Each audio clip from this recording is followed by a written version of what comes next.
A very good morning to all of you. I am Kattimani, working for the Gurudev Academy Dharwad. ಸ್ನೇಹಿತರೆ, ತಾವೆಲ್ಲರೂ village administrative officer ಪರೀಕ್ಷೆಗೆ ಹಾಗೂ PDO ಪರೀಕ್ಷೆಗೆ ತಯಾರಿ ನಡೆಸ್ತಾ ಇದ್ದೀರಾ. Welcome to our YouTube channel. ನಾವು ಪ್ರತಿದಿನ ಈ ಎರಡೂ ಪರೀಕ್ಷೆಗಳಿಗೆ ಹಾಗೂ ಮುಂಬರುವ ಯಾವುದೇ ಪರೀಕ್ಷೆ ಆಗಿರಲಿ ಅದಕ್ಕೆ ಗ್ರಾಮರ್ ಸಂಬಂಧಿತ ವಿಷಯಗಳನ್ನು ಚರ್ಚಿಸುತ್ತಾ ಹೋಗೋಣ. Let us discuss what is required. ಸ್ನೇಹಿತರೆ, ಇಂಗ್ಲೀಷು ಯಾವ ಎಕ್ಸಾಮಲ್ಲೂ ತಪ್ಪಿದ್ದಲ್ಲ. ಗೌರ್ಮೆಂಟ್ ಎಕ್ಸಾಮಿಗೆ ಇಟ್ ಈಸ್ ಕಂಪಲ್ಸರಿ. ಪ್ರತಿಯೊಬ್ಬರು ಬಹಳಷ್ಟು ಜನ ವಿದ್ಯಾರ್ಥಿಗಳು ಕನ್ನಡ, ಮ್ಯಾಥ್ಸು, ಸೈನ್ಸು ಇವೆಲ್ಲ ಕನ್ನಡದಲ್ಲಿರ್ತವೆ. They don't face problem. English ಅಂದ ತಕ್ಷಣ ಅವರಿಗೆ ಸ್ವಲ್ಪ ಭಯ ಉಂಟಾಗುತ್ತೆ. ಎಷ್ಟು ಓದಿದರೂ ಕನ್ಫ್ಯೂಷನ್ ಆಗುವ ಸಾಧ್ಯತೆಗಳು ಬಹಳ ಇರ್ತವೆ. ಸ್ನೇಹಿತರೆ, ಹೆದರ್ಕೋಬೇಡಿ. ಅದಕ್ಕೆ ಕೆಲವೊಂದು ಟ್ರಿಕ್ಸ್ ಆಗಿರ್ಬೋದು, ಕೆಲವೊಂದು ಪದ್ಧತಿಗಳಿವೆ. ಅವನ್ನು ನಾವು ಫಾಲೋ ಮಾಡ್ತಾ ಹೋದರೆ ಇದು ಸುಲಭವಾಗುತ್ತೆ. ರೂಢಿಸ್ಕೊಳ್ಳಿ. ಈಗ ವಿಲೇಜ್ ಅಡ್ಮಿನಿಸ್ಟ್ರೇಟಿವ್ ಆಫೀಸರಿಗೆ 35 ಮಾರ್ಕ್ಸ್ ಇರುತ್ತೆ ನಿಮ್ಮ ಕಮ್ಯುನಿಕೇಷನ್ ಪೇಪರಲ್ಲಿ, 35. ಅದರಲ್ಲಿ ಮೇಲಾಗಿ ನೆಗೆಟಿವ್ ವ್ಯಾಲ್ಯೂಯೇಷನ್ ಬೇರೆ ಇರುತ್ತೆ. ಇಲ್ಲಿ ರಿಸ್ಕ್ ತಗೊಳ್ಳೋಕ್ಕಾಗೋದಿಲ್ಲ. ಕಾನ್ಫಿಡೆನ್ಸ್ ಇತ್ತು ಅಂದರೆ ನೀವು ಅದನ್ನು ಮಾರ್ಕ್ ಮಾಡಬೇಕು. If you are not confident, don't attend that. So the first thing is that you have to be very confident about this particular subject. Okay, ನೋಡೋಣ. Let us try.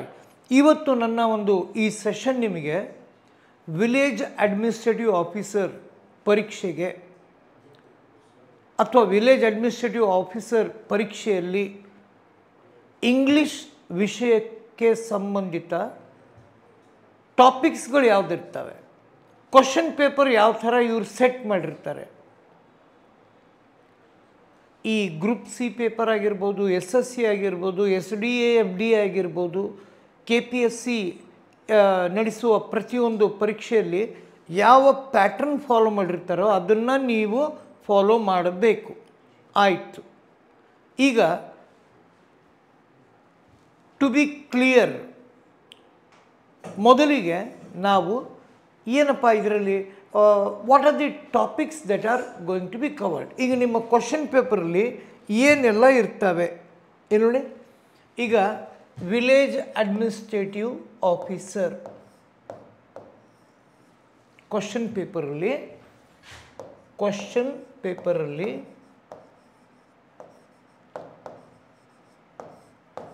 ಯಾವ ಟಾಪಿಕ್ಸನ್ನು ಇವರು ಸಾಮಾನ್ಯವಾಗಿ ಯಾವ ಥರ ನಿಮ್ಮ ಕ್ವಶನ್ ಪೇಪರ್ ಇರ್ಬೋದು. ಸ್ನೇಹಿತರೆ, ಇದಕ್ಕೆ ಫಿಕ್ಸ್ಡ್ ಮಾರ್ಕ್ಸ್ ಎಷ್ಟು? 35 ಮಾರ್ಕ್ಸ್ ಇರುತ್ತೆ.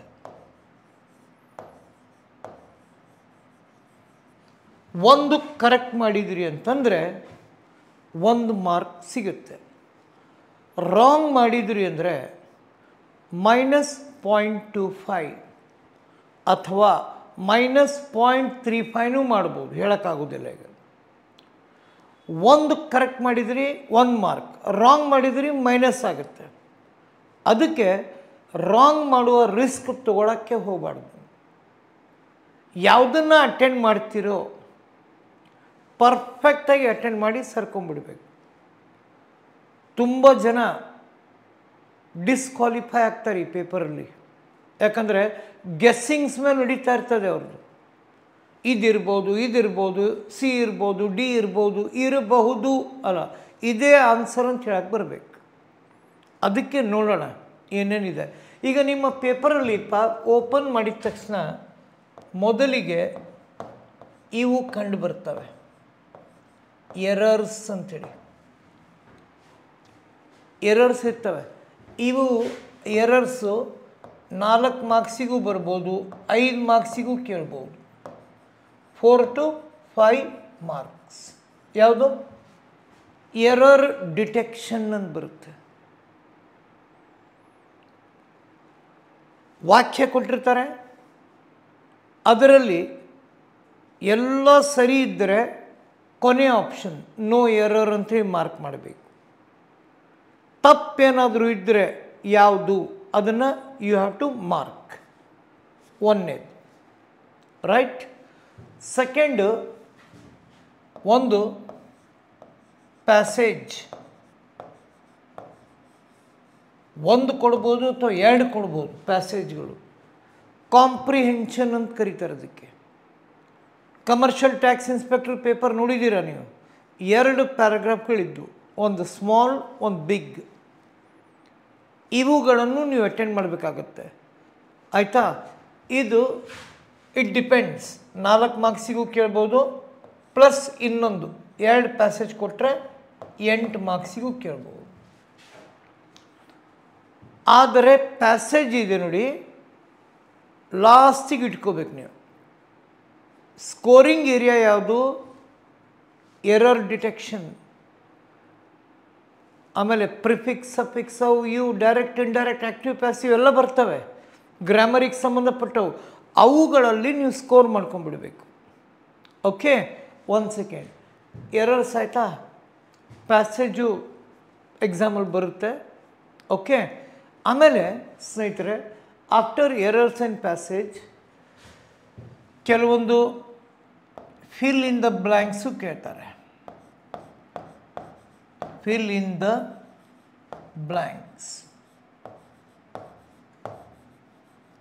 ಬಿಟ್ಟಿರುವ ಸ್ಥಳಗಳನ್ನು ತುಂಬಿರಿ.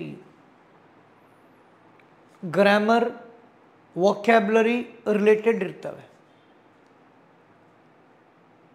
ಓಕೆ, ಎರರ್ಸು ಇವು ಬ್ಲ್ಯಾಂಕ್ಸ್ ಆಗಿರ್ಬೋದು, ಪ್ಯಾಸೇಜ್ ಆಗಿರ್ಬೋದು, ಪ್ರತಿಯೊಂದು ಇವನ್ನೆಲ್ಲ ಕರೆಕ್ಟಾಗಿ ಆನ್ಸರ್ ಮಾಡಬೇಕಂತಂದರೆ ನಿಮಗೆ ಬಹಳಷ್ಟು ವಿಷಯಗಳ ಬಗ್ಗೆ ಜ್ಞಾನ ಇದ್ದರೆ ಮಾತ್ರ ಇವನ್ನ ಅಟೆಂಡ್ ಮಾಡ್ತೀರಾ.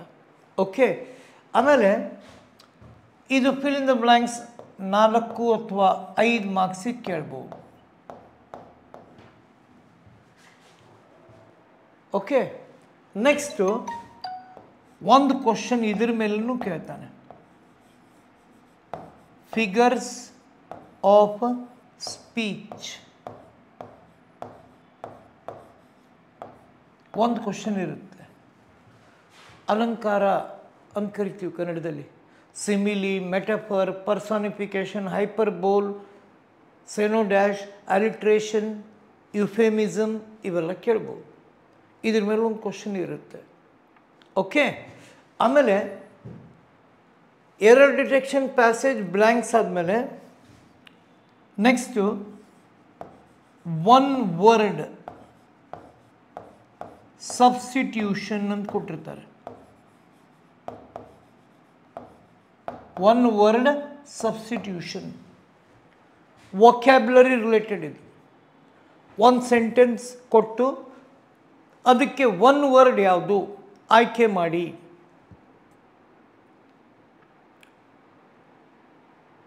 A person who thinks only on the negative side ಅವನಿಗೇನಂತಾರೆ?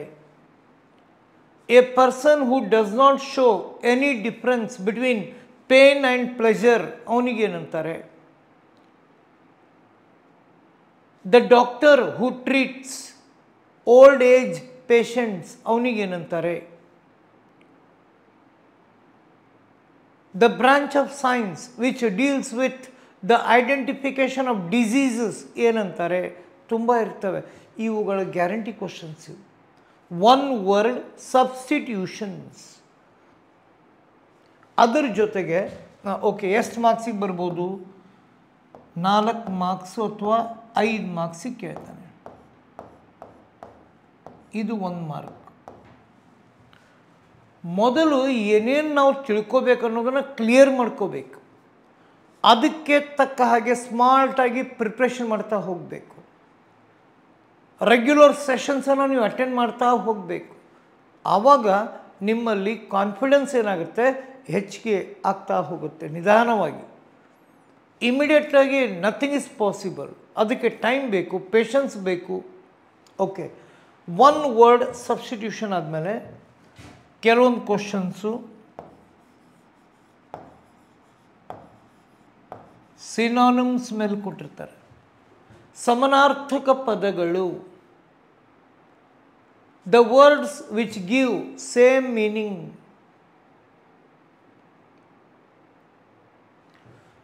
ಇವುಗಳು ಕೂಡ 4ರಿಂದ 5 ಮಾರ್ಕ್ಸಿಗೆ ಕೇಳ್ತಾನೆ. ಸಿನಾನಿಮ್ಸ್ ಮೇಲೆ ಈ ಪ್ಯಾಸೇಜ್ ಇದೆ ನೋಡಿ, ಅದಕ್ಕೆ ರಿಲೇಟೆಡ್ 1 ಅಥವಾ 2 ಕ್ವಶನ್ಸು ಬರ್ತದೆ. ಅಲ್ಲಿ ಪ್ಯಾಸೇಜ್ ಕೊನೆಯಲ್ಲಿ ಕೊಟ್ಟಿರ್ತಾನೆ.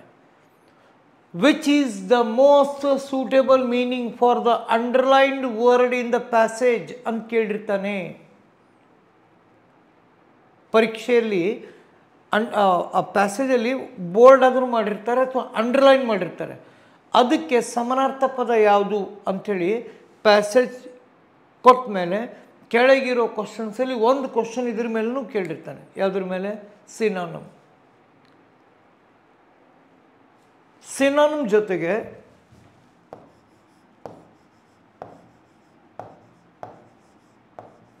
ಆಂಟನಮ್ಸ್ ಮೇಲೂ ಕ್ವಶನ್ಸ್ ಬರ್ತವೆ. ವಿರುದ್ಧಾರ್ಥ ಪದಗಳು 4ರಿಂದ 5.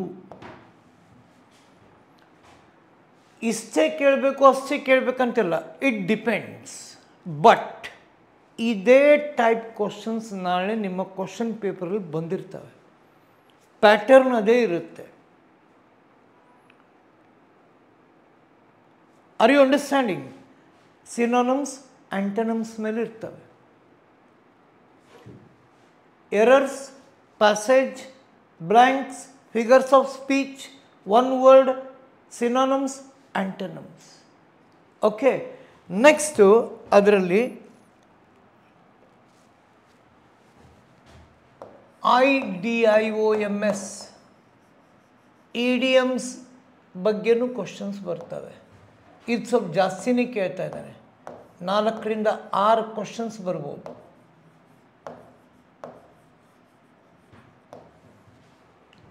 ಇಡಿಯಮ್ಸ್ ಇಂಡೈರೆಕ್ಟಾಗಿ ಒಂದು ವಿಷಯವನ್ನು ತಿಳಿಸೋದಕ್ಕೆ ಬಳಸುವ ಪದಗಳ ಗುಂಪು ಇಡಿಯಮ್ಸ್. ಅವುಗಳನ್ನು ಇಂಗ್ಲೀಷಲ್ಲೇ ನೆನ್ಪಿಟ್ಕೋಬೇಕು. A skeleton in the cupboard ಅಂತ ಕೊಟ್ಟಿದ್ದಾರೆ. What is the meaning of the following idiom ಅಂತ ಕೇಳ್ತಾರೆ. ಅಥವಾ ಈ ಇಡಿಯಮ್ಸ್ ಪದಗಳ ಗುಂಪನ್ನು ಒಂದು ವಾಕ್ಯದಲ್ಲಿ ಕೊಟ್ಟು ಅಂಡರ್ಲೈನ್ ಮಾಡಿ ಅದರ ಅರ್ಥ ಏನು ಅಂತ ಕೇಳ್ತಾರೆ. ನೀವು ಕಾನ್ಫಿಡೆಂಟ್ಲಿ ಆನ್ಸರ್ ಮಾಡಬೇಕಾದ್ರೆ ಆ ಇಡಿಯಮ್ಸನ್ನು ಸರಿಯಾಗಿ ಡಿಸ್ಕಸ್ ಮಾಡ್ಕೊಂಡಿರ್ಬೇಕು. ಜೊತೆಗೆ ನೋಡಿ, PREFIX ಪ್ರಿಫಿಕ್ಸ್ ಆ್ಯಂಡ್ ಸಫಿಕ್ಸ್, ಪೂರ್ವ ಪ್ರತ್ಯಯಗಳು ಹಾಗೂ ಅಂತ್ಯ ಪ್ರತ್ಯಯಗಳು, ಇವುಗಳ ಬಗ್ಗೆ ಒಂದು 2ರಿಂದ 4 ಮಾರ್ಕ್ಸ್ ಕೇಳ್ಬೋದು. ಪೂರ್ವ ಪ್ರತ್ಯಯಗಳು ಹಾಗೂ ಅಂತ್ಯ ಪ್ರತ್ಯಯಗಳು 2ರಿಂದ 4 ಮಾರ್ಕ್ಸಿಗೆ ಬರ್ತವೆ. ಇದನ್ನು ಮುಗಿಸಿದ ನಂತರ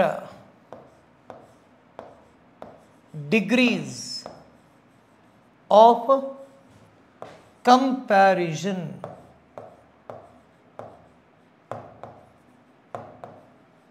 ಇವುಗಳ ಮೇಲೆ 2 ಗ್ಯಾರಂಟಿ ಕ್ವಶನ್ಸ್ ಇವು, ಡೌಟೇ ಇಲ್ಲ. ಡಿಗ್ರೀಸನ್ನು ಸರಿಯಾಗಿ ತಿಳ್ಕೊಂಡಿದ್ರಿ ಅಂತಂದರೆ ಯು ಕ್ಯಾನ್ ಆನ್ಸರ್ ದ್ಯಾಟ್. ಜೊತೆಗೆ ಯೂಸ್ ಆಫ್ ಆರ್ಟಿಕಲ್ಸ್ ಮೇಲೂ ಕೂಡ ಕ್ವಶನ್ ಬರ್ಬೋದು.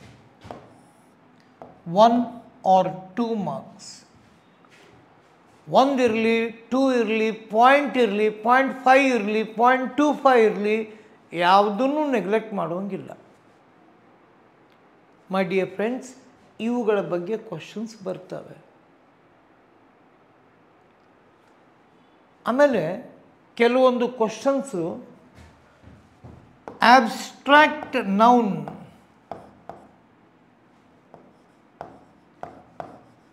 ಆಬ್ಸ್ಟ್ರಾಕ್ಟ್ ನೌನಿಂದ ಅಡ್ಜೆಕ್ಟಿವ್ಸಿಗೆ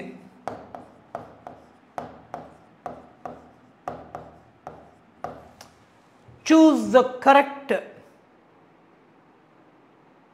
ಗ್ರೂಪ್ ಅಂಥೇಳಿ ಒಂದು ಕ್ವಶನ್ ಪದೇ ಪದೇ ಬರ್ತಾ ಇದೆ ಈಗ ಗೌರ್ಮೆಂಟ್ ಎಕ್ಸಾಮ್ಸಲ್ಲಿ. ಒಂದು ಅಬ್ಸ್ಟ್ರಾಕ್ಟ್ ನೌನ್ ಕೊಟ್ಟಿರ್ತಾರೆ, ಅದ್ರ ಪಕ್ಕದಲ್ಲಿ ಅಡ್ಜೆಕ್ಟಿವ್, ಎರಡು ಕರೆಕ್ಟಾಗಿ ಮ್ಯಾಚ್ ಆಗಬೇಕು. 4 ಒಂದು ಸೆಟ್ ಕೇಳಿರ್ತಾರೆ. ನಾನು ಪ್ರಾಕ್ಟೀಸ್ ಮಾಡಿಸ್ತೀನಿ ಅದನ್ನು ರೆಗ್ಯುಲರ್ ಕ್ಲಾಸಸ್ಸಲ್ಲಿ. ಅವುಗಳ ಬಗ್ಗೆನೂ ಕ್ವಶನ್ ಇರುತ್ತೆ, ಕರೆಕ್ಟಾಗಿ ಮ್ಯಾಚ್ ಮಾಡೋದು. ಓಕೆ, ಈಗ ನೌನು, ಪ್ರೊನೌನು, ವರ್ಬ್ ಇವೆಲ್ಲ ನಮಗೆ ಗ್ರಾಮರಲ್ಲಿ ಬರುತ್ತೆ, ಪಾರ್ಟ್ಸ್ ಆಫ್ ಸ್ಪೀಚಲ್ಲಿ ಕಲಿಬೇಕು. ಈಗ ನಾನು ನಿಮಗೆ ಬರೆಸಿರೋದು ಏನು ಅಂದರೆ main contents of the question paper. ಒಂದು ಕ್ವಶನ್ ಪೇಪರಲ್ಲಿ ಏನೇನು ಇರ್ತವೆ ನೋಡಿ. ಆ್ಯಕ್ಟಿವ್ ಇಂದ ಪ್ಯಾಸಿವಿಗೆ ಚೇಂಜ್ ಮಾಡೋದು, ಅಥವಾ ಪ್ಯಾಸಿವ್ ಇಂದ ಆ್ಯಕ್ಟಿವಿಗೆ ಚೇಂಜ್ ಮಾಡೋದು, ಎರಡೂ ಪ್ರಾಕ್ಟೀಸ್ ಆಗಿರಬೇಕು ಕರೆಕ್ಟಾಗಿ. ಇವುಗಳು ಅಡ್ಜೆಕ್ಟಿವ್ಸ್ ಮೇಲೆ 2ರಿಂದ 4 ಮಾರ್ಕ್ಸಿಗೆ ಬರ್ಬೋದು, 2 ಅಂತೂ ಗ್ಯಾರಂಟಿ. ಅದು ಆ್ಯಕ್ಟಿವ್ ಪ್ಯಾಸಿವ್ ಫಿಕ್ಸ್ಡ್ ಕ್ವಶನ್ಸ್, ಇವು 2 ಮಾರ್ಕ್ಸಿಗೆ ಅಥವಾ 4 ಮಾರ್ಕ್ಸಿಗೆ ಕೇಳ್ತಾನೆ. ಇದು ನಾನು ಈ ಕಡೆ ಬರೀತಾ ಇರೋದು ಡೇಟ್ ಅಲ್ಲ, ಮಾರ್ಕ್ಸ್. 2 to 4, 2 to 6, 3 to 5 ಇವು they are the marks, prospective marks ಕೊಡ್ಬೋದು ಅವರು, ಆಯಿತಾ. 1 ಸೆಕೆಂಡ್. ಆ್ಯಕ್ಟಿವ್ ಪ್ಯಾಸಿವ್ಗೆ 2ರಿಂದ 4 ಮಾರ್ಕ್ಸ್ ಕೇಳ್ತಾರೆ. ಅದೇ ಥರ ನೋಡಿ, ಡೈರೆಕ್ಟ್ ಇಂದ ಇಂಡೈರೆಕ್ಟ್ ಅಥವಾ ಇಂಡೈರೆಕ್ಟ್ ಕೊಟ್ಟು ಇದರ ಡೈರೆಕ್ಟ್ ಸ್ಪೀಚ್ ಏನಾಗುತ್ತೆ ಅಂತ ಕೇಳ್ತಾರೆ. ಫಿಕ್ಸ್ಡ್ ಕ್ವಶನ್ಸ್ ಇವು ನಿಮ್ಮ ಎಕ್ಸಾಮಲ್ಲಿ. ಇವುಗಳು ಕೂಡ 2ರಿಂದ 4 ಮಾರ್ಕ್ಸಿಗೆ ಬರ್ತವೆ.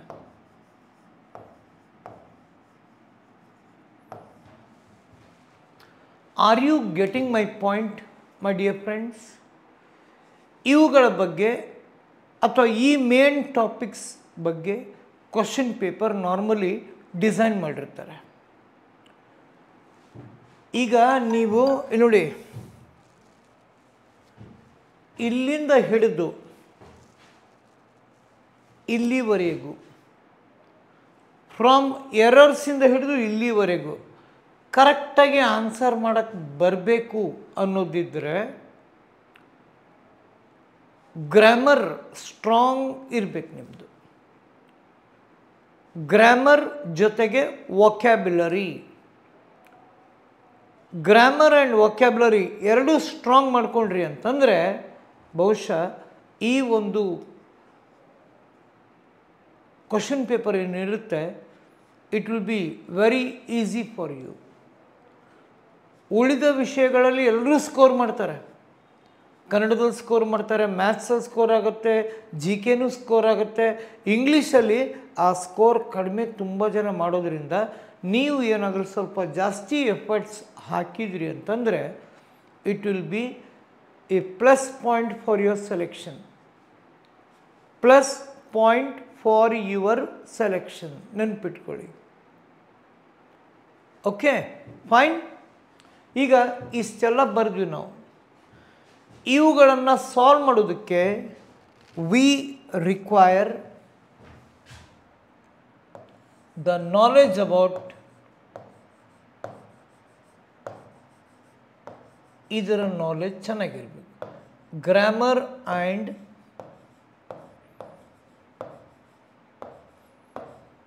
Vocabulary, grammar and vocabulary perfect ಮಾಡ್ಕೋಬೇಕು. ನಮ್ಮ ಗುರುದೇವ್ ಅಕಾಡೆಮಿಯಿಂದ ಪ್ರತಿದಿನ ಒಂದೊಂದು ಟಾಪಿಕ್ ಬಗ್ಗೆ ಡಿಸ್ಕಷನ್ಸ್ ಗೆ ಅವಕಾಶ ಇದೆ. ಅದನ್ನು ನೀವು ಚಾನಲಿಗೆ ಸಬ್ಸ್ಕ್ರೈಬ್ ಮಾಡಿಕೊಂಡು ರೆಗ್ಯುಲರಾಗಿ ವ್ಯೂ ಮಾಡ್ಕೊಂಡು ಹೋಗಿ, ಎಷ್ಟೋ ನಿಮಗೆ ಹೆಲ್ಪ್ ಆಗಿಬಿಡುತ್ತೆ. ಆಮೇಲೆ ಇನ್ನೊಂದು ನೆನ್ಪಿಟ್ಕೊಳ್ಳಿ, immediately you cannot do anything. ಅದಕ್ಕೊಂದು ಲಾಂಗ್ ಟರ್ಮ್ ಪ್ಲ್ಯಾನಿಂಗ್ ಬೇಕು ಅದಕ್ಕೆ. Okay my dear students, I hope you are understanding. ಇಲ್ಲಿವರೆಗೆ ನೀವು ತಿಳ್ಕೊಂಡಿದ್ದೀರಂದರೆ ಕ್ವಶನ್ ಪೇಪರಲ್ಲಿ ಯಾವ ವಿಷಯಗಳ ಬಗ್ಗೆ ಕೊಟ್ಟಿರ್ತಾರೆ ಕ್ಲೀನಾಗಿ ಅದನ್ನು ಪ್ಲ್ಯಾನ್ ಮಾಡ್ಕೋಬೇಕು, ಆಯಿತಾ? ಈಗ ಗ್ರಾಮರ್ ಅಂದರೆ ಏನು? What is grammar? What is grammar? Grammar ಅಂದರೆ ನೀವು ಹೇಳ್ಬೋದು, ಸರ್ ಸಿಸ್ಟಮ್ಯಾಟಿಕ್ ಸ್ಟಡಿ ಅಂಥೇಳಿ ಓದಿರ್ತೀರ.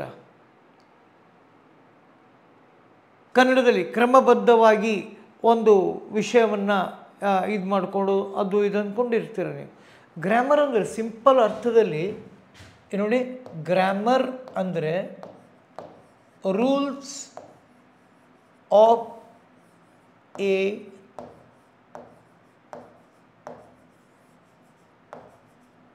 ಲ್ಯಾಂಗ್ವೇಜ್. ಒಂದು ಭಾಷೆಯ ನಿಯಮಗಳಿಗೆ ನಾವೇನಂತೀವಿ? ಗ್ರಾಮರ್.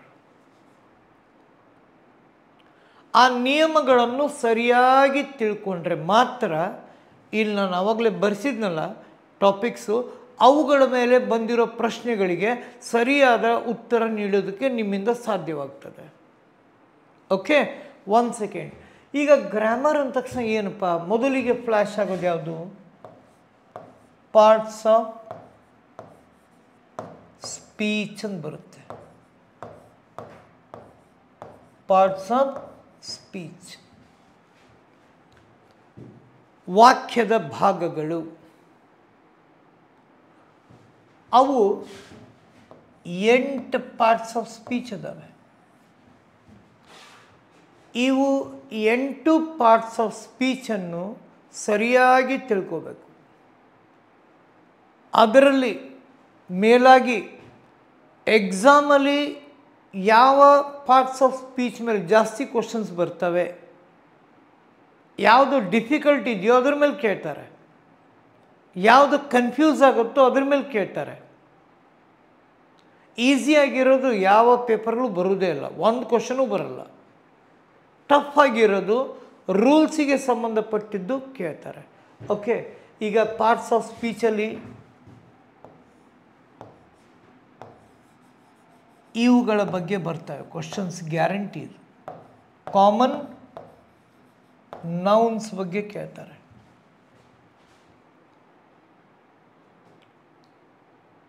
ಯಾಕಂದರೆ ಅಲ್ಲಿ ಸ್ವಲ್ಪ ಕನ್ಫ್ಯೂಸ್ ಆಗುವ ನಿಯಮಗಳಿವೆ. ಆ ನಿಯಮಗಳಿಗೆ ಸಂಬಂಧಪಟ್ಟ ಪ್ರಶ್ನೆಗಳು ಕ್ವಶನ್ ಪೇಪರ್ಸಲ್ಲಿ ಬರ್ತವೆ.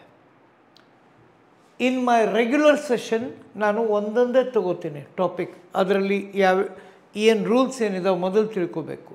ರೂಲ್ಸ್ ಆದಮೇಲೆ ಎಕ್ಸಾಮಲ್ಲಿ ಬರುವಂಥ ಕ್ವಶನ್ಸ್ ಯಾವಿದ್ದಾವೆ ಅವನ್ನ ತಿಳ್ಕೋಬೇಕು.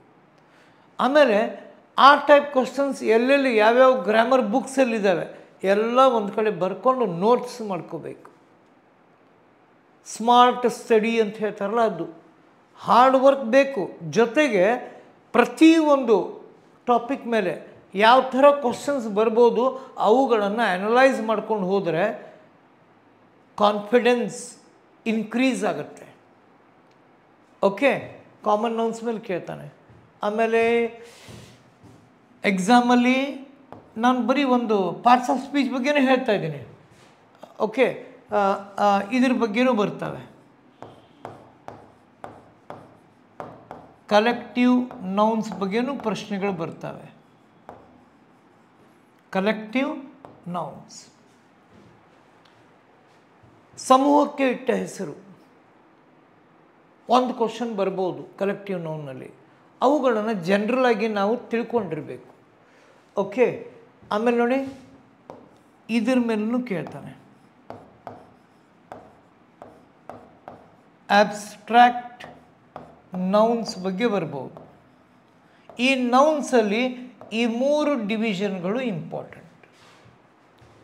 ಪ್ರಾಪರ್ ನೌನ್ ಬಗ್ಗೆ ಒಂದು ಕ್ವಶನು ಬಂದಿಲ್ಲ ಅಂದರೆ ಅದನ್ನು ಬಿಡಬಾರ್ದು, ತಿಳ್ಕೋಬೇಕು. ಮೆಟೀರಿಯಲ್ ನೌನ್ ಅಂತಿದೆ, ಅದ್ರ ಮೇಲೂ ಕ್ವಶನ್ಸ್ ಕೇಳಿಲ್ಲ. ಇಷ್ಟು ವರ್ಷಗಳಿಂದ ಏನು ಇವ್ರು ಪರೀಕ್ಷೆಗಳನ್ನು ನಡೆಸ್ತಾ ಇದ್ದಾರೆ, ಈ ಟಾಪಿಕ್ಸ್ ಮೇಲೆ ಕ್ವಶನ್ಸ್ ಬಂದಿದ್ದಾವೆ. ಕಾಮನ್ ನೌನ್ಸ್ ಬಗ್ಗೆ ಕೇಳಿದ್ದಾನೆ, ಕಲೆಕ್ಟಿವ್ ಬಗ್ಗೆ ಕೇಳಿದ್ದಾರೆ, ಆಮೇಲೆ ಅಬ್ಸ್ಟ್ರಾಕ್ಟ್. ಏನು ಕೇಳ್ತಾ ಇದ್ದಾರೋ ಅವುಗಳನ್ನು ನಾವು ಬಿಡಬಾರ್ದು, ಬೆನ್ನತ್ತಬೇಕು ಅವುಗಳಿಗೆ. ಏನು ಬೇಕಾದ ಕೇಳಲಿ ಅವರು, I am ready for that ಅಂತೇಳಿ ಆ ಲೆವೆಲ್ ಪ್ರಿಪ್ರೇಷನ್ ಬೇಕು. Okay, next my dear friends, parts of ಸ್ಪೀಚಲ್ಲಿ ನೆಕ್ಸ್ಟ್ ಬರೋದು ನೋಡಿ, ಇವುಗಳ ಬಗ್ಗೆ ಪ್ರಶ್ನೆಗಳು ಬರ್ತವೆ. ಪ್ರೊನೌನ್ಸ್ ಅಂತ ಹೇಳ್ತಾರೆ. ಸರ್ಪ್ರೈಸ್ ಕ್ವಶನ್ಸ್ ಬಂದ್ಬಿಡ್ತವೆ, ಯು ಕ್ಯಾನಾಟ್ ಗೆಸ್. ಇದೇ ಟಾಪಿಕ್ ಮೇಲೆ ಬರುತ್ತೆ ಅದು ಇದು ಅಂತಲ್ಲ. ಪ್ರೊನೌನ್ಸ್ ಅಂದ್ರೆ ಏನು, ಅವುಗಳಲ್ಲಿ ಯಾವ ಥರ ಪ್ರಶ್ನೆ ಪರೀಕ್ಷೆಯಲ್ಲಿ ಎರರ್ಸಲ್ಲಿ ಕೇಳ್ತಾನೆ. ಇದ್ರ ಬಗ್ಗೆ ಪ್ರೊನೌನ್ಸ್ ಬಗ್ಗೆ ಫಿಲ್ ಇನ್ ದ ಬ್ಲ್ಯಾಂಕ್ಸಲ್ಲಿ ಕೇಳಲ್ಲ, ಇದರಲ್ಲಿ ಬರ್ಬೋದು. ಎರರ್ಸ್ ಇದರಲ್ಲಿ ಬರುತ್ತೆ. ಅವುಗಳ ಬಗ್ಗೆ ಒಂದು 8-10 ಕರೆಕ್ಟಾಗಿ ಒಂದು 8ರಿಂದ 10 ಇನ್ಸ್ಟೆನ್ಸಸ್ ಇದ್ದಾವೆ, ಸಿಚುವೇಶನ್ಗಳಿದ್ದಾವೆ. ಅಲ್ಲಿ ಆ ರೂಲ್ಸನ್ನು ನೀವು ತಿಳ್ಕೊಂಡ್ರೆ ಅದ್ರ ಬಗ್ಗೆ ಏನು ಬಂದರೂ ನೀವು ಮಾಡ್ಬೋದು. ಯೂಸ್ ಆಫ್ ಪ್ರೊನೌನ್ಸ್ ಒಂದು 10 ಎಕ್ಸಾಂಪಲ್ಸ್ ತಗೊಂಡು ನಾವು ಚರ್ಚೆ ಮಾಡಿದಾಗ ಈ ಪ್ರೊನೌನ್ಸ್ ಬಗ್ಗೆ ನಾವು ಕಾನ್ಫಿಡೆನ್ಸನ್ನು ಡೆವಲಪ್ ಮಾಡ್ಕೋಬೇಕು. ಆಯಿತಾ? ನೆಕ್ಸ್ಟು ಇವುಗಳ ಬಗ್ಗೆ ಸರಿಯಾಗಿ ತಿಳ್ಕೊಂಡಿರಬೇಕು. ಯಾವುದು? ವರ್ಬ್ಸ್ ಬಗ್ಗೆ ಇಂಪಾರ್ಟೆಂಟ್ ಚಾಪ್ಟರ್. ಈ ವರ್ಬ್ಸಲ್ಲಿ ಮೇನ್ ವರ್ಬ್ಸ್ ಅಂತ ಬರ್ತವೆ.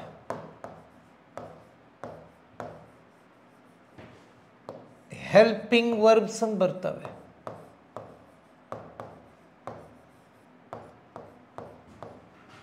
ಟ್ರಾನ್ಸಿಟಿವ್ ಅಂತ ಬರ್ತವೆ.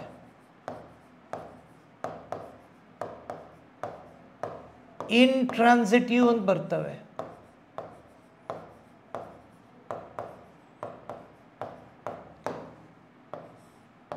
ಫೈನೈಟ್ ವರ್ಬ್ಸ್ ಅಂತ ಬರ್ತವೆ. ಇನ್ಫೈನೈಟ್ ವರ್ಬ್ಸ್ ಅಂತ ಬರ್ತವೆ.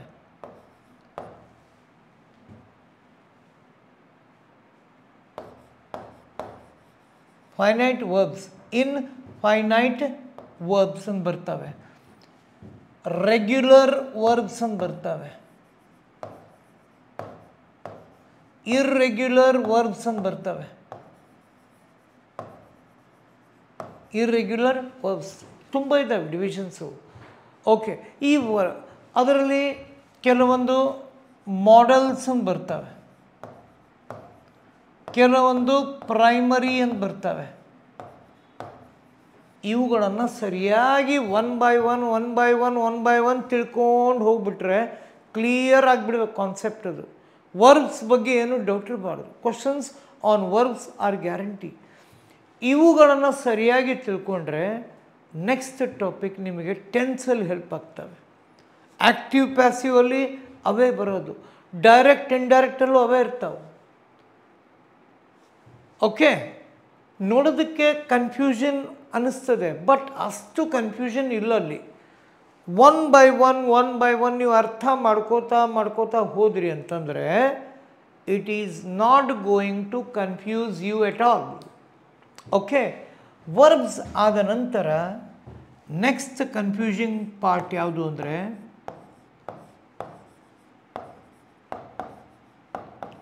ಪ್ರಿಪೋಸಿಷನ್ಸ್. ಇದಕ್ಕೆ ರೌಂಡ್ ಮಾಡಿರ್ತೀನಿ.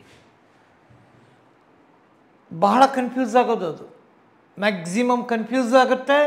ಅವ್ರು ಮತ್ತು ಎಕ್ಸಾಮಲ್ಲಿ ಬರೋದು ಅವುಗಳ ಬಗ್ಗೆ ಕ್ವಶನ್ಸ್ ಗ್ಯಾರಂಟಿ ಬಂದಿರ್ತವೆ, ಡೌಟೇ ಇಲ್ಲ. ಅದರಲ್ಲೂ ಮೇಲಾಗಿ ಪ್ರಿಪೋಸಿಷನ್ಸ್ ಎಲ್ಲ ಕನ್ಫ್ಯೂಷನ್ ಇಲ್ಲ, ಕೆಲವೊಂದಿದ್ದಾವೆ. ಆ ಕೆಲವೊಂದು ಏನಿದಾವೆ ನೋಡಿ, ಅವುಗಳ ಬಗ್ಗೆ ಕ್ವಶನ್ಸ್ ಬರ್ತವೆ. ಅದಕ್ಕೂ ನೋಡೋಣ, ಏನಾದರೂ ಒಂದು ಈಸಿ ಮೆಥಡ್ ಅಂತಿದ್ದರೆ ಅದನ್ನು ಕಲಿಯೋಣ. ನಮ್ಮ ಉದ್ದೇಶ ಏನು? ಗ್ರಾಮರಲ್ಲಿ PhD ಮಾಡೋದಲ್ಲ. ನಮ್ಮ ಉದ್ದೇಶ ಈ ಮುಂಬರುವ ಪರೀಕ್ಷೆಗಳಲ್ಲಿ ಕೊಟ್ಟಿರೋ ಪ್ರಶ್ನೆಗಳಿಗೆ ಉತ್ತರಿಸೋದು ಹೇಗೆ, ಅದಕ್ಕೇನಾದರೂ ಈಸಿ ಮೆಥಡ್ ಇದೆಯಾ, ಒಂದು ಯಾವುದಾದ್ರು ಸಿಂಪಲ್ ರೀತಿಯಿಂದ ನಾವು ತಿಳ್ಕೊಬೋದಾ, ಅಥವಾ ನಮಗೆ ಆಸಕ್ತಿ ಬೆಳೆಯುವಂಥ ಯಾವುದಾದ್ರು ರೀತಿ ಇದ್ದರೆ, ಆಸಕ್ತಿ ಇನ್ಕ್ರೀಸ್ ಮಾಡುವಂಥ ಯಾವುದಾದ್ರು ರೀತಿ ಇದ್ದರೆ ಅವುಗಳನ್ನು ತಿಳ್ಕೋಬೇಕು. ಯಾಕಂದರೆ ಅರ್ಥ ಆಗ್ತಾ ಹೋದಾಗ ಯುವರ್ ಇಂಟ್ರೆಸ್ಟ್ ವಿಲ್ ಡೆವಲಪ್. ಅರ್ಥ ಆಗಲಿಲ್ಲ ಅಂತಂದರೆ ಅದರ ಕಡೆ ಒಂದು ಹೇಟ್ರೆಡ್ ಡೆವಲಪ್ ಆಗಿಬಿಡುತ್ತೆ. ಬೇಡಪ್ಪ, ಈ ವಿಷಯ ನನ್ನ ಕೈಯಲ್ಲಿ ಆಗೋದಿಲ್ಲ, ಇದನ್ನು ಓದ್ತಾ ಕೂತ್ಕೊಂಡ್ರೆ ಬೇರೆದು ಓದೋಕ್ಕಾಗೋದಿಲ್ಲ, ಬೇಡ, ಬಿಡಬೇಡ್ರಿ, ಇದನ್ನು ಇಟ್ಕೊಂಡೇ ನೀವು ಓದಬೇಕು. ಪ್ರತಿದಿನ ಇಷ್ಟು ಅದನ್ನು ಟೈಮ್ ತೆಗೆದಿಟ್ಬಿಡ್ಬೇಕು ಅದಕ್ಕೆ. ಓಕೆ, ಪ್ರಿಪೋಸಿಷನ್ಸ್ ಬಗ್ಗೆನೂ ಬರ್ತವೆ.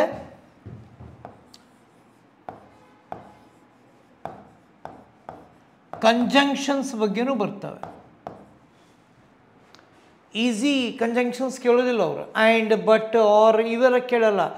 ಯಾವುದಾದರೆ ಕನ್ಫ್ಯೂಸ್ ಆಗುವ ಕಾಂಪೌಂಡ್ ಕಂಜಂಕ್ಷನ್ಸ್ ಅಂತ ಬರ್ತವೆ, ಅದ್ರ ಬಗ್ಗೆ ಪ್ರಶ್ನೆಗಳು ಬಂದಿದ್ದಾವೆ. ಓಕೆ, ಆಮೇಲೆ ಕೆಲವೊಂದು ಕ್ವಶನ್ಸ್ ನೋಡಿ, ಆ್ಯಡ್ ವರ್ಬ್ಸ್ ಮೇಲೆ ಕೇಳ್ತಾರೆ. ಆ್ಯಡ್ ವರ್ಬ್ಸ್ ಮೇಲೆ ಕೆಲವೊಂದು ಕ್ವಶನ್ಸ್ ಬರ್ತವೆ. ಆಮೇಲೆ ಕೆಲವೊಂದು ಈ ಆಡ್ವರ್ಬ್ಸ್ ಬಗ್ಗೆ ಯಾವ ಥರ ಬರ್ತವೆ ಹೇಳ್ತೀನಿ. ಕೆಲವೊಂದು ಪ್ರಶ್ನೆಗಳು ಅಡ್ಜೆಕ್ಟಿವ್ಸ್ ಮೇಲೆ ಕೇಳ್ತಾರೆ.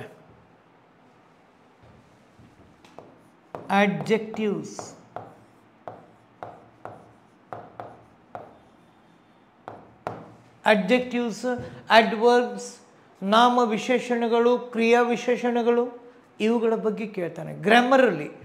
ಓಕೆ, ಇವೆಲ್ಲ ಆಯಿತಾ? ಇವೆಲ್ಲ ನಿಮ್ಗೆ ಬರೀ ಪಾರ್ಟ್ಸ್ ಆಫ್ ಸ್ಪೀಚಲ್ಲಿ ಇಷ್ಟೆಲ್ಲ ತಿಳ್ಕೋಬೇಕು. ಒಂದು 8 ರಿಂದ 9 ಸೆಷನ್ಗಳು ಪಾರ್ಟ್ಸ್ ಆಫ್ ಸ್ಪೀಚಿಗೆ ಡೆಡಿಕೇಟ್ ಮಾಡಬೇಕು. ನಾವು ಕ್ಲೀನಾಗಿ ತಿಳ್ಕೊಂಡು ಆ ಪಾರ್ಟ್ಸ್ ಆಫ್ ಸ್ಪೀಚ್ ಮೇಲೆ ಒಂದು 25 ರಿಂದ 50 ಕ್ವಶನ್ಗಳು ನಾನು ಕೊಟ್ಟರೆ ನಿಮ್ಮಿಂದ ಆನ್ಸರ್ ಮಾಡೋಕ್ಕೆ ಬರಬೇಕದು. ಆವಾಗ ಎಫೆಕ್ಟಿವ್ನೆಸ್ ಅಥವಾ ಎಫೆಕ್ಟಿವ್ ಆಯಿತು, ನಾನು ಕಲಿತೆ ಇದ್ರ ಬಗ್ಗೆ ಅನ್ನೋ ಒಂದು ನಿಮ್ಮಲ್ಲಿ ಒಂದು ಕಾನ್ಫಿಡೆನ್ಸ್ ರೈಸ್ ಆಗುತ್ತೆ. ಅಂಡರ್ಸ್ಟ್ಯಾಂಡ್? ಓಕೆ, ಇದಾಯ್ತಾ? ನೆಕ್ಸ್ಟ್ ಏನಪ್ಪ ಇದರಲ್ಲಿ ನೋಡಿ, ಇವುಗಳನ್ನು ಸರಿಯಾಗಿ ತಿಳ್ಕೋಬೇಕು. ಟೆನ್ಸಸ್, ಈ ಟೆನ್ಸಸನ್ನು ಪರ್ಫೆಕ್ಟ್ ಮಾಡ್ಕೊಂಡ್ಬಿಡ್ಬೇಕು ನೀವು. There should be no doubt about the use of tenses. Okay, for example, ಒಂದು ಸೆಕೆಂಡ್ ನೋಡಿ, ಟೆನ್ಸಸ್ಸಲ್ಲಿ ಎಷ್ಟು ಟೆನ್ಸ್ಗಳಿದ್ದಾವೆ? 3 ಟೆನ್ಸಸ್ ಇದ್ದಾವ. ಪ್ರತಿ ಒಂದು ಟೆನ್ಸಲ್ಲಿ 4 ಸಬ್ ಟೆನ್ಸ್ಗಳಿರ್ತವೆ. ಪ್ರತಿಯೊಂದು ಟೆನ್ಸಲ್ಲಿ 4 ಸಬ್ ಟೆನ್ಸ್ಗಳಿರ್ತವೆ. ನಿಮಗೆ 12 ಟೆನ್ಸ್ಗಳ ಬಗ್ಗೆ ನಾಲೆಜ್ ಇರಬೇಕು. 12 ಸಬ್ ಟೆನ್ಸಸ್ ಬಗ್ಗೆ ನಾಲೆಜ್ ಇರಬೇಕು. ಆ 12 ಯೂಸ್ ಆಗಲ್ಲ ಎಲ್ಲ ಕಡೆ. ಅದರಲ್ಲಿ 9 ಸಬ್ ಟೆನ್ಸ್ಗಳಿದಾವೆ ನೋಡಿ, ಅವುಗಳನ್ನು ಕರೆಕ್ಟಾಗಿ ತಿಳ್ಕೋಬೇಕು. At least 9 sub tenses are very important. ಅವು 9 ಸಬ್ ಟೆನ್ಸಸನ್ನು ಕಲಿಬೇಕು, ಡೀಟೇಲಾಗಿ ಕಲಿಬೇಕು. ಒಂದೊಂದು ಸಬ್ ಟೆನ್ಸ್ ಯಾತಕ್ಕೆ ಉಪಯೋಗಿಸಲಾಗುತ್ತದೆ, ಆ ಒಂದೊಂದು ಟೆನ್ಸಲ್ಲಿ ನಿಯಮಗಳು ಏನಿದ್ದಾವೆ,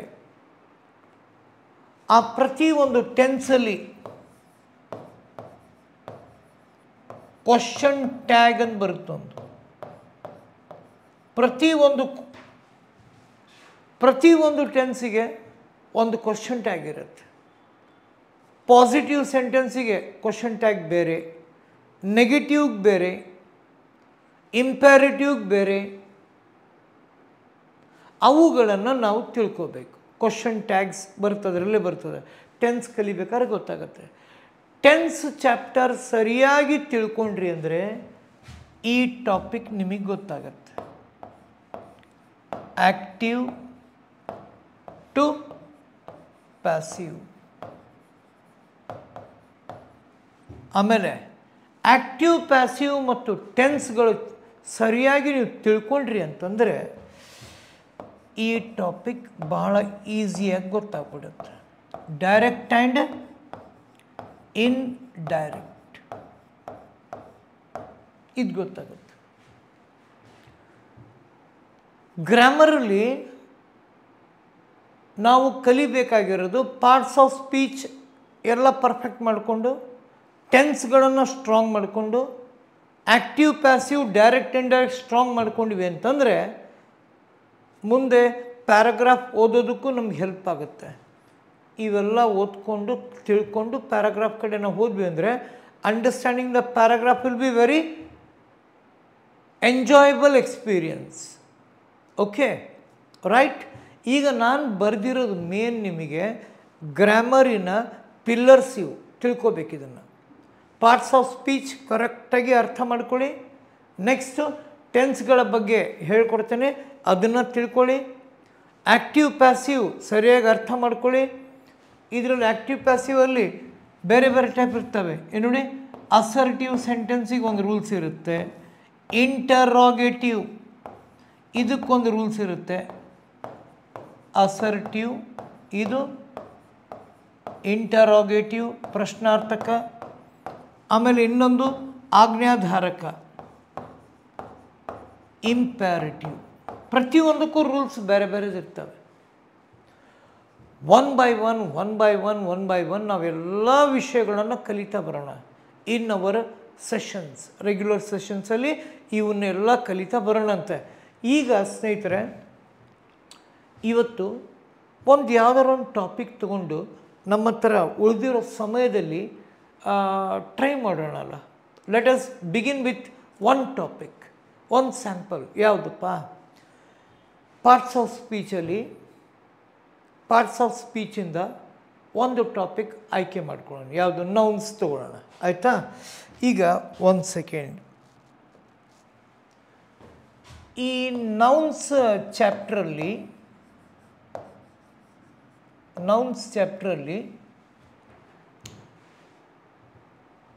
proper noun, common noun, collective noun, abstract noun ಮತ್ತು ಮೆಟೀರಿಯಲ್ ನೌನ್ ಅಂಥೇಳಿ 5 ನೌನ್ಗಳನ್ನು ನೀವು ಕಲಿತಾ ಬಂದಿದ್ದೀರ ಮೊದಲಿಂದ. ಈಗ ಎಕ್ಸಾಮಲ್ಲಿ ಈ ನೌನ್ಸ್ ಬಗ್ಗೆ ಏನು ಕೇಳಿದ್ದಾನೆ ಏನು ನೋಡಿ, ಈ ಥರ ಕ್ವಶನ್ಸ್ ಬಂದಿದ್ದಾವೆ. ಓಕೆ, ನನ್ of your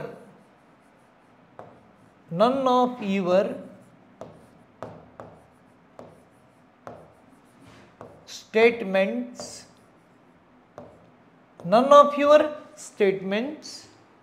none of your statements are correct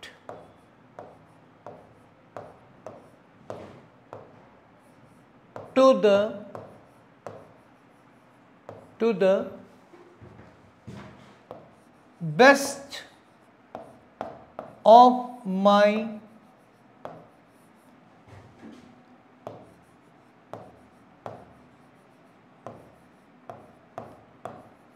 knowledge ಅಂದ್ಕೊಟ್ಟು ಕೊನೆಗೆ ನೋ ಎರರ್ ಅಂತ ಕೊಟ್ಟಿರ್ತಾನೆ. ಇದಕ್ಕೂ ಅಂಡರ್ಲೈನ್ ಮಾಡಿರ್ತಾರೆ. ಇಲ್ಲಿ ನನ್ ಆಫ್ ಯುವರ್ ಇದಕ್ಕೆ ಎ ಅಂತ ಹಾಕ್ಕೊಂಡಿರ್ತಾರೆ. ಸ್ಟೇಟ್ಮೆಂಟ್ಸ್ ಆರ್ ಇದಕ್ಕೆ ಬಿ ಅಂತ ಹಾಕ್ಕೊಂಡಿರ್ತಾರೆ. ಕರೆಕ್ಟ್ ಟು ದ ಇದಕ್ಕೆ ಸಿ ಅಂತ ಹಾಕ್ಕೊಂಡಿರ್ತಾರೆ. ಬೆಸ್ಟ್ ಆಫ್ ಮೈ ನಾಲೆಡ್ಜ್ ಇದಕ್ಕೆ ಡಿ ಅಂತ ಇರುತ್ತೆ. ಲಾಸ್ಟಿಗೆ ಆಪ್ಷನ್ ಇ ಅಂತಿರುತ್ತೆ. ಇದರಲ್ಲಿ ಎರರ್ ಯಾವುದು, ಯಾತಕ್ಕೆ? ಇದು ರೂಲ್ ನಂಬರ್ 1 ನೌನ್ಸ್ ಚಾಪ್ಟ್ರಿಗೆ ಸಂಬಂಧ. ಇದು ಇಲ್ಲಿ ನೋಡಿ, ಎರಡನೇದು each of your PANTS pants is washed and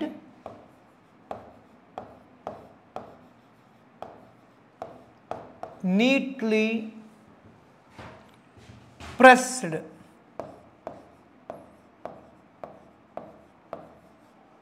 by the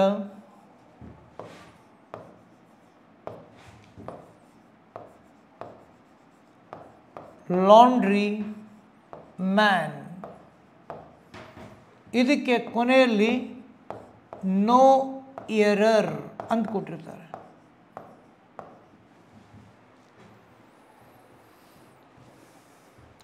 each of your ಇದು ಎ. ಪ್ಯಾಂಟ್ಸ್ ಈಸ್ ವಾಶ್ಡ್ ಇದು ಬಿ. ಆ್ಯಂಡ್ ನೀಟ್ಲಿ ಪ್ರೆಸ್ಡ್ ಇದು C. By the laundry man D. ಕೊನೆಗೆ ನೋ ಎರರ್ ಇ. ಇವು ಎರಡೂ ವಾಕ್ಯಗಳಲ್ಲಿ ಎರರ್ ಇದ್ದರೆ ಯಾವುದು? ಇಲ್ಲ ಅಂತಂದರೆ ನಿಮ್ಮ ಆನ್ಸರ್ ನೋ ಎರರ್. ಈ village accountant exam question paper ನೀವು ಓಪನ್ ಮಾಡಿದಾಗ ಪ್ರಾರಂಭದಲ್ಲಿ ಇದೇ ಥರ ಕಾಣಿಸ್ತವೆ. 2-3 ಕ್ವಶನ್ಸ್ ರಾಂಗ್ ಆಗಿಬಿಟ್ರೆ ತಲೆ ಕೆಲಸನೇ ಮಾಡಲ್ಲ, ಆಫ್ ಆಗಿಬಿಡ್ತದೆ. ನೆಕ್ಸ್ಟ್ ಬರೋ ಕ್ವಶನ್ಸ್ ಒಂಥರ ಏನೋ ಒಂಥರ ಬೇಜಾರಾಗಿ ಕಾಣಿಸ್ತವೆ. ಒಂದೊಂದು ಕ್ವಶನು ಕೂಡ ಕರೆಕ್ಟ್ ಆಗ್ತಾ ಹೋದಾಗ ನೆಕ್ಸ್ಟ್ ನಿಮ್ಮ ಇದು ನಿಲ್ಲೋದಿಲ್ಲ. You will be going on answering the questions. Okay my dear students, ಇದರಲ್ಲಿ ತಪ್ಪೇನಿದೆ? ಮೊದಲನೇ ಸೆಂಟೆನ್ಸಲ್ಲಿ none of your statements are correct ಅಂತ ಕೊಟ್ಟಿದ್ದಾರೆ. To the best of my knowledge. ಇದು ಕನ್ನಡದಲ್ಲಿ ನಿನ್ನ ಹೇಳಿಕೆಗಳಲ್ಲಿ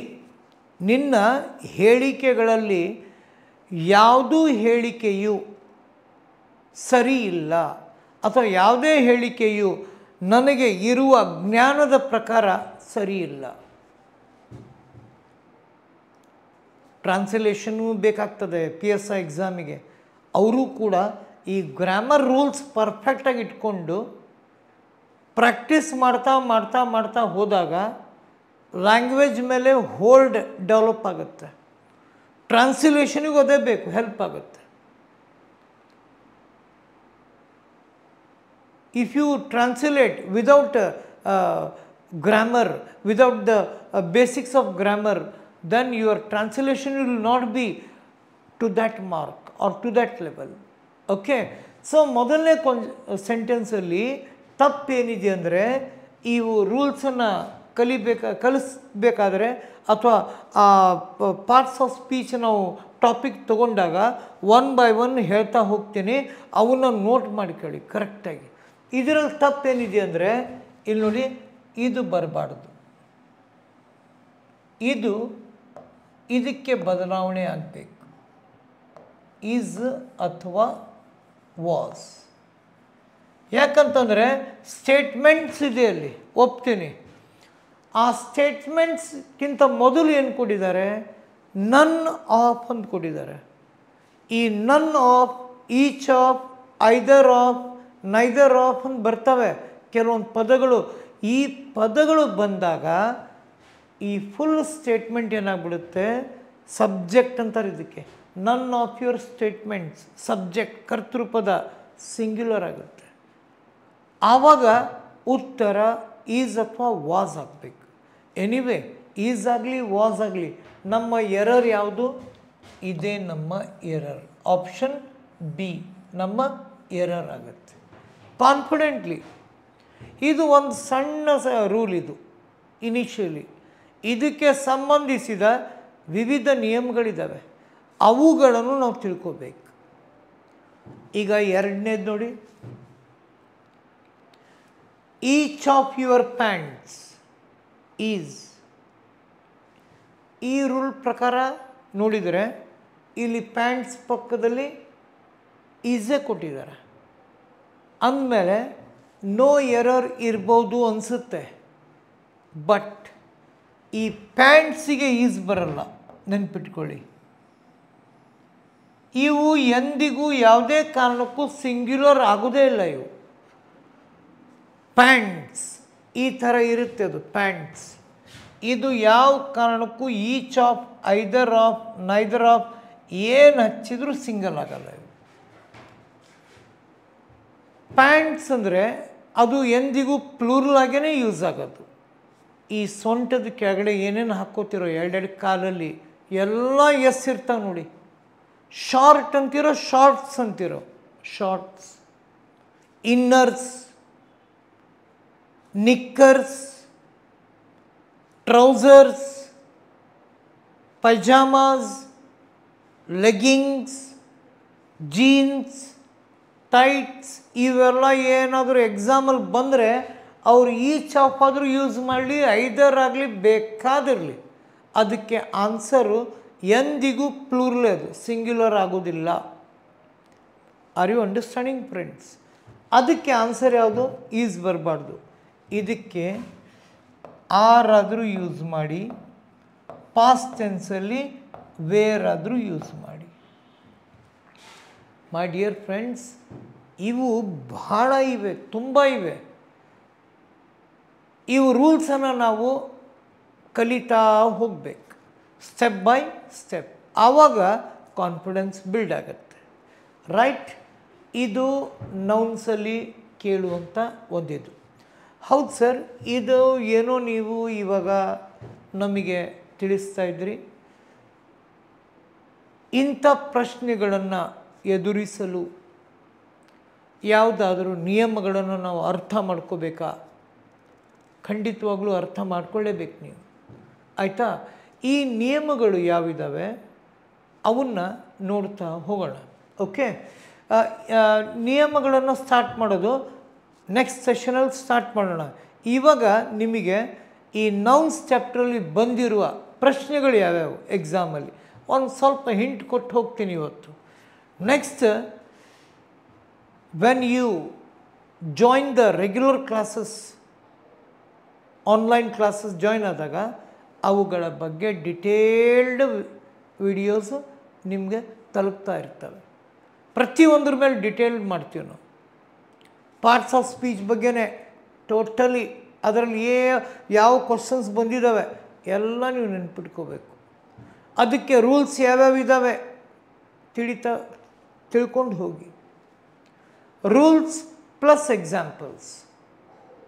ಓಕೆ, ಈಗ ಇದೊಂದು ಆಯಿತಾ. ಆಮೇಲೆ ಇಲ್ಲಿ ನೋಡಿ, ಇದರ ಮೇಲೂ ಕ್ವಶನ್ಸ್ ಬರ್ತವೆ. ಕಲೆಕ್ಟಿವ್ ನೌನ್ಸ್ ಬಗ್ಗೆ, ಸಮೂಹಕ್ಕೆ ಇಟ್ಟ ಹೆಸರು. ಓಕೆ, ಸಮೂಹಕ್ಕೆ ಇಟ್ಟ ಹೆಸರು. ಏನು ನೋಡಿ, ಪುಟಾಣಿ ಮಕ್ಕಳ ಸಮೂಹ, ಇವರ ಸಮೂಹಕ್ಕೆ ಏನಿದೆ ಹೆಸರು? ಸಣ್ಣ ಮಕ್ಕಳ ಗುಂಪಿಗೆ ಏನಂತಾರೆ? ಓಕೆ, ಮಹಿಳೆಯರ ಗುಂಪಿಗೆ ಗರ್ಲ್ಸ್ ಏನನ್ಬೋದು? ಗೊತ್ತಿರಬೇಕು ಕಾಮನ್ ಆಗಿ. ಹಾಡುಗಾರರು, ಇವರ ಗುಂಪಿಗೆ ಕಲೆಕ್ಟಿವ್ ನೌನ್ ಏನಿದೆ?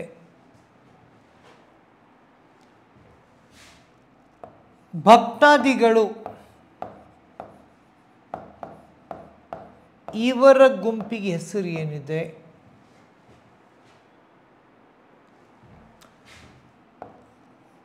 ಇಂಪಾರ್ಟೆಂಟ್ ಆಫೀಸರ್ಸ್, ಇವರ ಗುಂಪಿಗೆ ಏನು ಹೆಸರಿದೆ? ತುಂಬ ಇವೆ, but you should know that. ಇಲ್ಲಿ ನೋಡಿ, ಪ್ರಾಣಿಗಳಲ್ಲಿ ಒಂಟೆಗಳ ಗುಂಪಿಗೆ ಏನಂತೀರ? What is the collective noun? ನಾಯಿಗಳ ಗುಂಪಿಗೆ ಏನಂತೀರ? ಆಮೇಲೆ ಟಗರು ಶೀಪ್ ಅದರ ಗುಂಪಿಗೆ ಏನಂತಾರೆ? ಆಮೇಲೆ ಲಯನ್ಸ್ ಗುಂಪಿಗೆ ಏನಂತಾರೆ? ಪಕ್ಷಿಗಳ ಗುಂಪಿಗೆ ಏನಂತಾರೆ? ಕಾಮನ್ ಆಗಿ ಗೊತ್ತಿರಬೇಕು ಇವು. ಓಕೆ, ಇವುಗಳ ಮೇಲೇನು ಕ್ವಶನ್ಸು ಎರಡು ಟೈಪ್ ಬರ್ತವೆ. ಒಂದು ನೇರವಾಗಿ ಫಿಲ್ ಇನ್ ದ ಬ್ಲ್ಯಾಂಕ್ಸ್ ರೂಪದಲ್ಲೂ ಕೇಳ್ತಾರೆ, ಫಿಲ್ ಇನ್ ದ ಬ್ಲ್ಯಾಂಕ್ಸ್ ರೂಪದಲ್ಲಿ. ಇನ್ನೊಂದು ಇವುಗಳನ್ನು ಎರರ್ಸಲ್ಲೂ ಕೇಳ್ತಾರೆ. ಓಕೆ, ಗೊತ್ತಿದ್ದಿರ್ತಾನೆ ನೀವು ಆನ್ಸರ್ ಮಾಡೋಕ್ಕೆ ಸಾಧ್ಯ. ಈಗ ಒಂಟೆಗಳ ಮಕ್ಕಳ ಗುಂಪಿಗೆ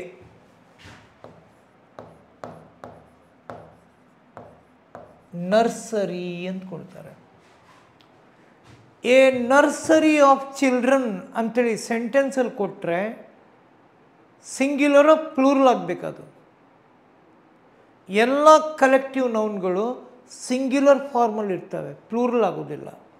ಓಕೆ, ಮಹಿಳೆಯರ ಗುಂಪಿಗೆ ಬೆವಿ ಅಂತಾರೆ. ಸಿಂಗರ್ಸ್ ಗುಂಪಿಗೆ ಕಾಯಿರ್ ಅಂತಾರೆ.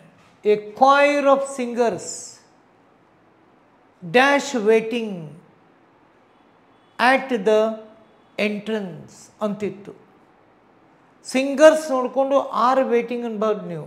ಎ ಕಾಯಿರ್ ಅಂದಾಗ it is not plural, it is singular. All the collective nouns are singular. Okay, ಆಮೇಲೆ ವರ್ಷಿಪರ್ಸ್ ಅಂದರೆ ಭಕ್ತಾದಿಗಳು. ಭಕ್ತಾದಿಗಳ ಗುಂಪಿಗೆ ಏನಂತಾರೆ?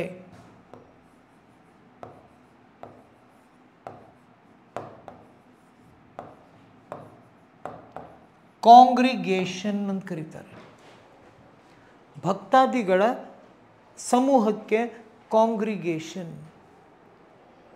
A congregation of worshippers dash travelling by a special train to Ayodhya ಅಂತ ಕೊಟ್ಟ ಎಕ್ಸಾಮಲ್ಲಿ. ಇದಕ್ಕೆ answer was correct, were correct. ಸ್ನೇಹಿತರೆ, ತುಂಬ ಇವೆ. ಇವುಗಳನ್ನು ಸ್ಟೆಪ್ ಬೈ ಸ್ಟೆಪ್ ನಾವು ಒಂದೊಂದೇ ಸೆಷನಲ್ಲಿ ಡಿಸ್ಕಷನ್ ಮಾಡ್ತಾ ಹೋಗೋಣ, ಆಯಿತಾ? ನಾನು ನಿಮಗೆಲ್ರಿಗೂ ಹೇಳೋದೇನಂತಂದರೆ, ಯಾರ್ಯಾರು ನಮ್ಮ ಚಾನಲಿಗೆ ಸಬ್ಸ್ಕ್ರೈಬ್ ಮಾಡಿಲ್ಲ ಸಬ್ಸ್ಕ್ರೈಬ್ ಮಾಡಿ. ಆಮೇಲೆ ಆನ್ಲೈನ್ ಕ್ಲಾಸಸ್ಸಿಗೆ ಜಾಯ್ನ್ ಆಗಿ. ಇವುಗಳ ಬಗ್ಗೆ ಸಪ್ರೇಟ್ ಸೆಷನ್, ಒಂದೊಂದು ಸೆಷನ್ ನಾವು ಪ್ರಾರಂಭಿಸ್ತೇವೆ ಇವಾಗ ರೆಗ್ಯುಲರ್ ಆಗಿ. Go on attending these sessions. ಸಾಧ್ಯವಾದಷ್ಟು ಈ ವಿಷಯಗಳನ್ನು ಸ್ಪಷ್ಟವಾಗಿ ತಿಳ್ಕೊಂಡು ನೀವು ಮುಂದುವರಿಬೇಕು. Okay dear students, because of the time constraint ನಾನು ಇವಾಗ ನನ್ನ ಒಂದು ಸೆಷನನ್ನು ಎಂಡ್ ಮಾಡಬೇಕು. ಈಗ ನೆಕ್ಸ್ಟ್ ಸೆಷನ್ನ ಯಾವಾಗ I think I will meet you shortly. ಬೇಗ ನಿಮ್ಮ ಎದುರುಗಡೆ ನಾನು I'll be in front of you with ಒಂದೊಂದೇ ಟಾಪಿಕ್ಸ್ ನಾವು ಡಿಸ್ಕಸ್ ಮಾಡ್ತಾ ಹೋಗೋಣ. My dear students, I wish you all the best. Focus yourself and learn the tricks for scoring good marks in your exam. Thank you very much. God bless you. Take care.